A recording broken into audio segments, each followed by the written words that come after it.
Güzel Яхина kitap süyüşçilerge Züleyha Küzler'in Oşa romanı boyunca tanış. Diktant için yazuşının irte, gündüz, kiş degen üç üsükten turgan tekstları kullanıldı. Eser üzeginde Nemis koloniyasındaki okutuşu Yakov Bach'ның bir günü turunda. Soňrak üzükler yazuşının Дети мои romanına kirtileşek. Nurlatlılarga anın kiş ilişi təqdim etildi. Диктантка махсус әзерленмәдек. Текст шара башланыр алдыннан гына бирелде. На последнем заседании Татарстан Республикасы Дәүләт Советы каршындагы Яшьләр иҗтимагый палатасының соңгы утырышында әлеге инициативаны хупларга тәкъдим иттеләр.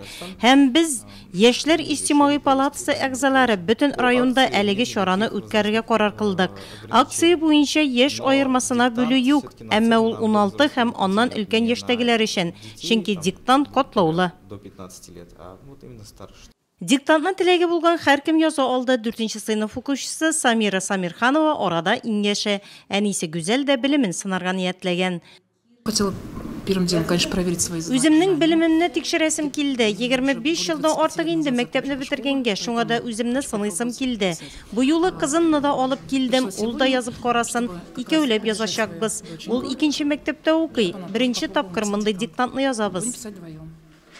Алдан планыкларын тутыру буенча инструктаж үткәрелде. Видеоролик ярдәмендә таныш билгеләрен кую буенча кагыйдәләрне искә төшерделәр. Аннан видеодан автор Гүзәл Яхинаның текстны үзе укып чыкканын тыңладылар. Диктант язу өчен 1 сәгать вакыт бирелде. Аның нәтиҗәләрен акциянең рәсми сайтына кирип белергә була.